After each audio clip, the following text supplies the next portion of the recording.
Hello, everyone. Welcome to Fireside Chat with Culture Connect. My name is Yancy Varellano. I'm the program supervisor of Culture Connect Inland Intercultural Youth Wellness Initiative. And in this program, we focus on youth mental health, emotional, mental, and behavioral health. And with this podcast, Fireside Chat with Culture Connect, we're welcomed by our amazing youth interns who are going to be leading the conversation. And we're joined by Cassie Butcher, a mental health advocate and wellness educator. Healthy eating as self-care. So what's a type of food that can boost like your focus and energy that you can recommend, or like that can also like help?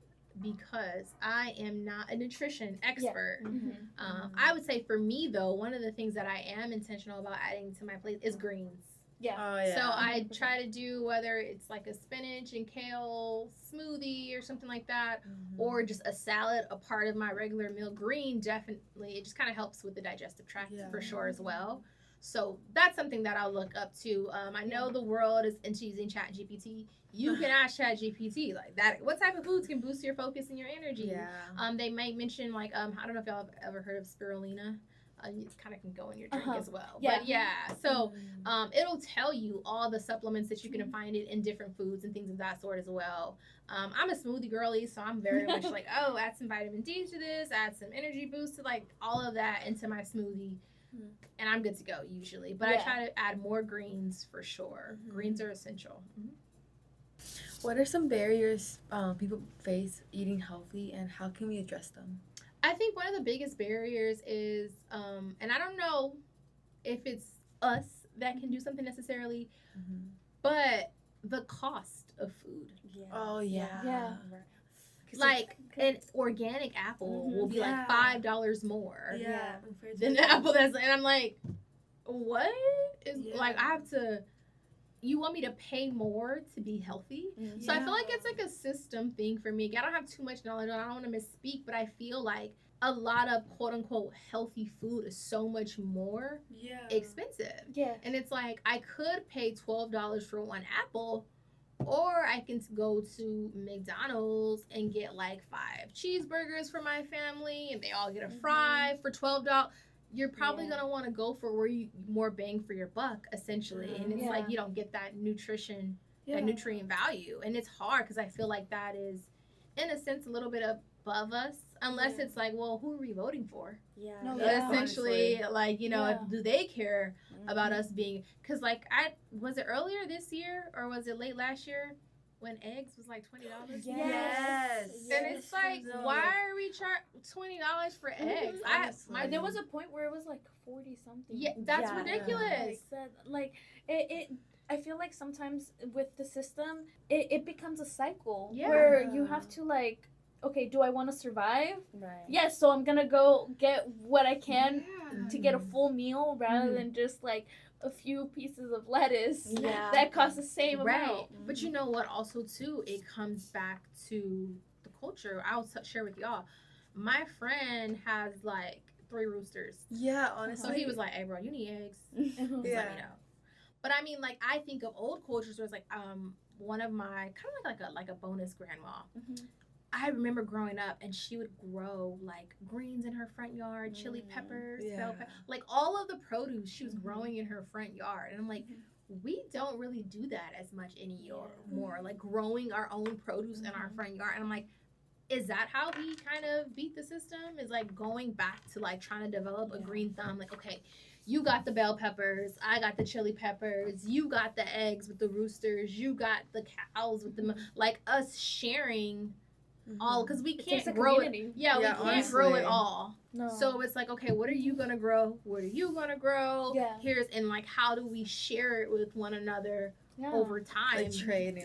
Trading off. I mean, that's the only thing that I can think of outside of paying for some $40 eggs. How can schools and communities better support youth with limited food access? Yeah, I think this is something that I do see happening where there's like community food banks. I know on college campuses they have food banks. There's nonprofit organizations.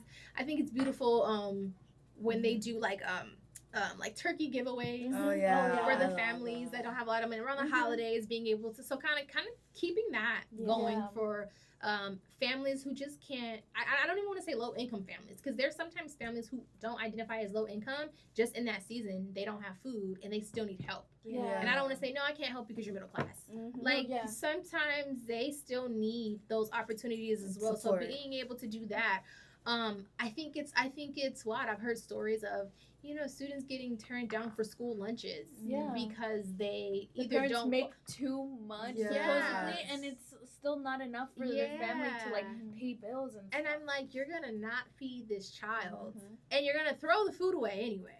Yeah. Like, because Yeah. there's some restaurants will say like, oh, we have to throw this food away. I'm like, you have to throw food away that someone can eat? Yeah. Like, what? You see a lot of homeless people dumpster diving. So I Yeah. feel like just the fact that we want to just capitalize so much off everything, you're not feeding humanity, and I feel like that sucks. No. Yeah. Essentially, especially when it's like, if an apple grows on a tree and now I gotta pay $12 for this apple. I just got here like something's off about that. And I No, kind of yeah. feel like we are missing the mark here. But again, we don't want to get too political Yeah. on the podcast. No, yeah. So I just thinking of that as well. I feel like I just would never want to be around a starving child. No. But then it sucks because then you have some families who manipulate their children to go and try to be like, go ask them for $20. Like, No, some yeah. people are like, I don't know if I can trust giving money to someone because Exactly. of all of these manipulation tactics, and it's like, it's just so hard. It is. Yeah. It is.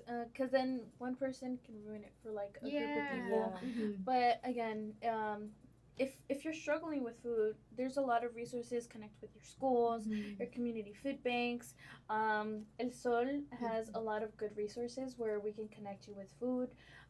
We give food drives, and yeah, I guess it's just trying to stay informed. Yeah. Trying to talk to people and like look online to see, because sometimes there's a lot of informative flyers where they have specific days where you can pick up food in specific locations. So don't be afraid and don't be ashamed. Like, everyone at one point or another has gone through that struggle, and it's just, we need each other to help each other out and uplift each other.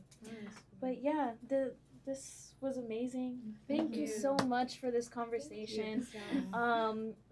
Thank you so much to our youth interns who were involved in this conversation, to Laura, Elizabeth, Liz, Kai, and thank you, Cassie, for being a part of this project and for being a part of our podcast and our events and hopefully future events. And stay informed. We have future projects in Culture Connect Inland Intercultural Youth Wellness Initiative. So if you want to stay informed, feel free to click our link to our link tree, where you can see more of our tools, resources that we have for you guys and created from the youth for the youth. So thank you so much, and I hope everyone has a beautiful day.